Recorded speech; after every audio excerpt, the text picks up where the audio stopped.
Tackle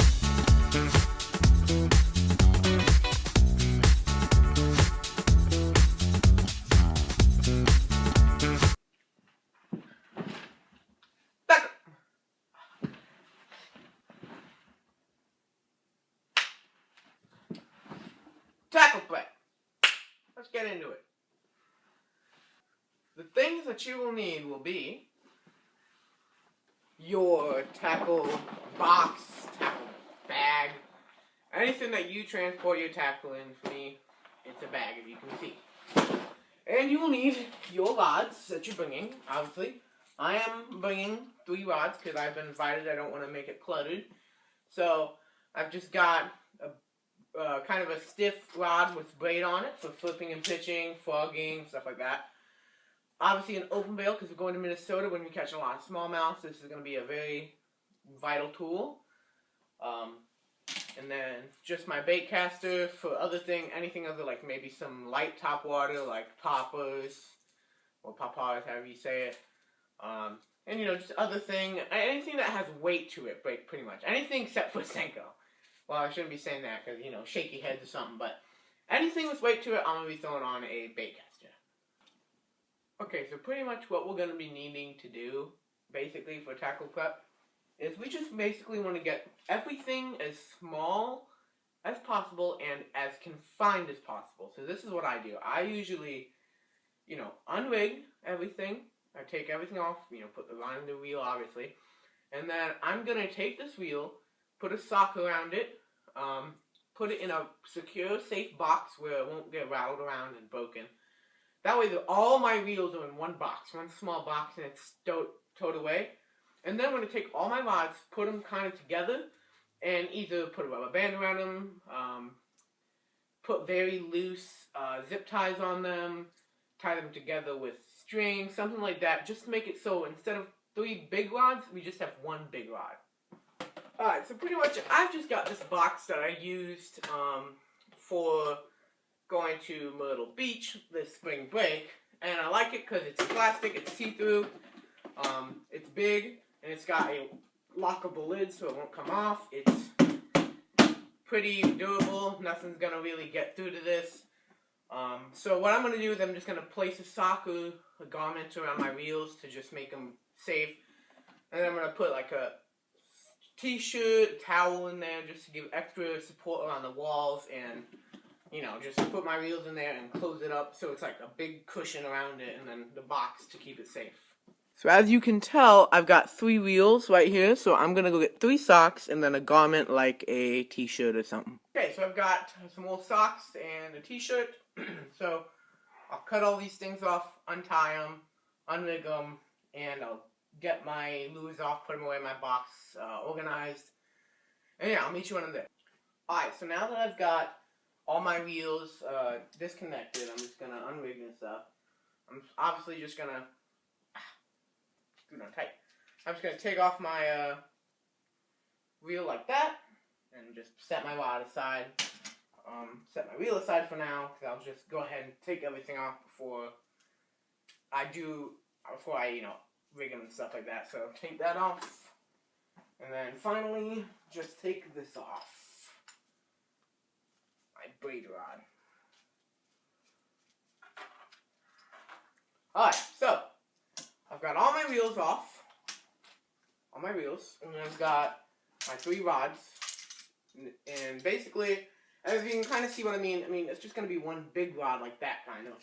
This is also good if you just want to put them all in 1 rod sock. I know that they can fit like that. Or if you want to put it in a travel case, you can carry all your rods just like that. So now I'm going to try to attempt to stuff these reels inside of a sock. You always want to be careful. Make sure the sock is not too tight for the reel. So I'm just going to get a big wool sock right now. Yeah, in these boxes, you really are going to need to get some of these boxes. My head's totally cut off right now. Hold on, let me get that. Alright, that's better. So, anyway. So unprofessional. So what you're going to want to do is my neighbor decides to blow his leaves or something right as I do this. But, so I'm just going to try to squeeze this down, You know, don't ever get it too tight because you're not going to want to break your wheel or anything. And put your hand in there, help it go down. And then once you get it far enough down, I usually like to get it to at least, I like to get the wheel to where the heel is, if you can see. And then I'm just going to fold this over and then fold it back, kind of like just turn it inside out and fold it over to keep that thing in place. And the reason why I don't go all the way to the end is it keeps it more like that. It keeps it more loose inside the sock in case it needs to move around. It can. So I'm just going to put that aside, and I'm going to go ahead and do the same for these. That some people are a little bit lost on how to do open bails. Open bails are going to want to be very careful because there's a bail right here. But pretty much what you're just going to do is obviously you just want to take this off, flung out. Just take off your bail and just throw it in the box. You know, nothing's going to break this. It's going to be fine. So, yeah, but then you're just going to take this. You're going to be very careful of the bail. You're going to take your loosest sock and you're going to try to fit it around there on the bail. Be very careful of it. Now, this is actually going to come down a little bit easier because it doesn't have the wheel handle on it. It's going to go down the sock a little bit easier.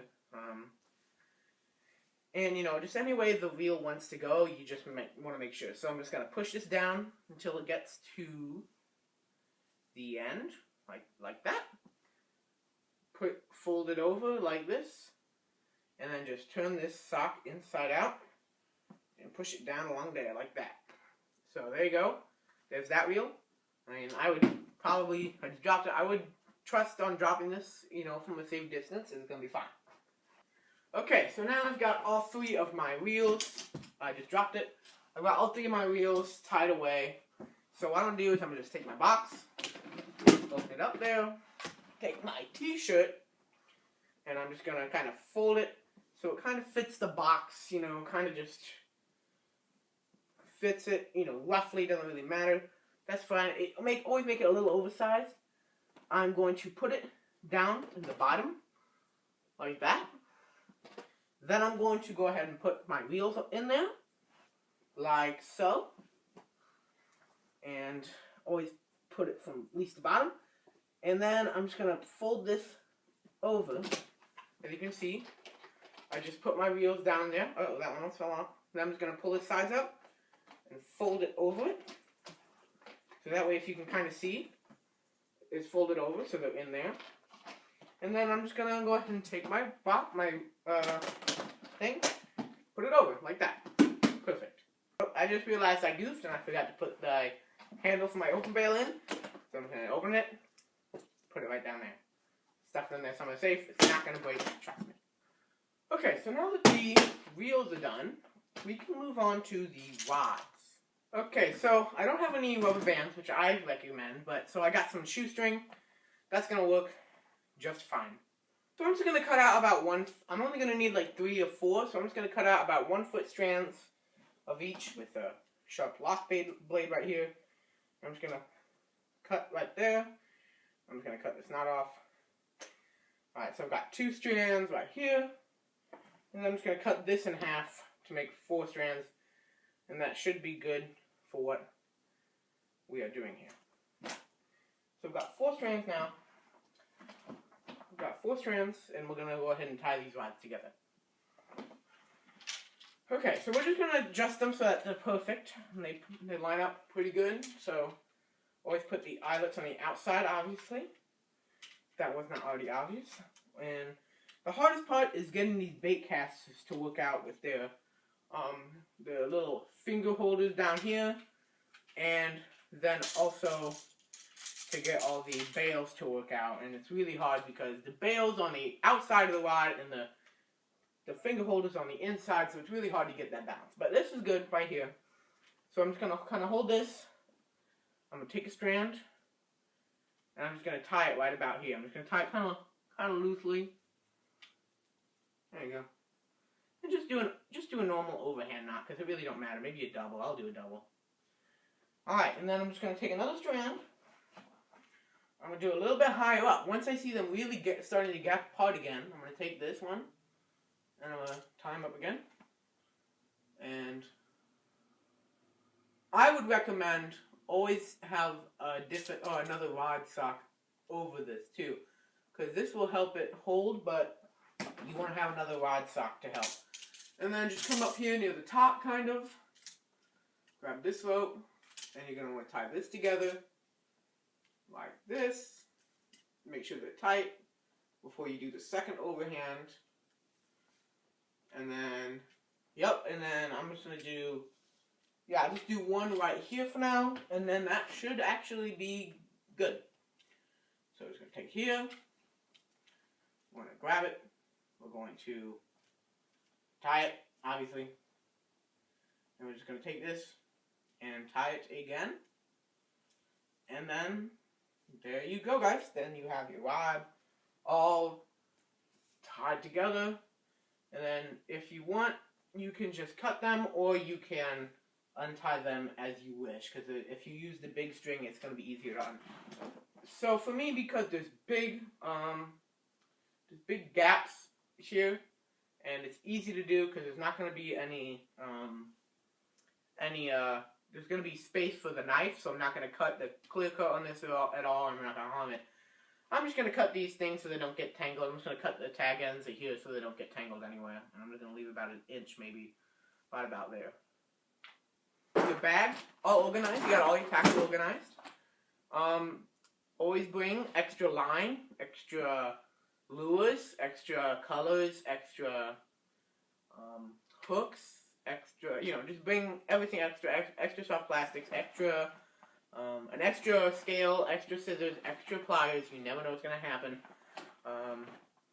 And yeah, I think that about makes it. So that way you just turned everything from a bag and a bunch of rods with wheels to a bag, a thing with wheels, or a thing with rods, and a wheel box. And it might take up more space because you have 3 items instead of 2, but it's going to help you in the long run. Your rod's going to get damaged less. Your wheel's going to be safer, your rod's going to be safer, and it's just going to be a little easier to store away than having a bunch of rods with wheels on them. But the number one reason why I do this is because of safety of my rods. I really don't want them getting damaged, especially because if I go 9 hours up to where I'm going, and then I take them out of the car and I realize, oh crap, they're all, broken, I'm not going to be able to drive 9 hours back down. And so yeah, just always try to make them as safe as possible. And yeah, I hope you enjoyed, and we'll see you in the next one. Bye. Oh, it didn't work. The walk of shame.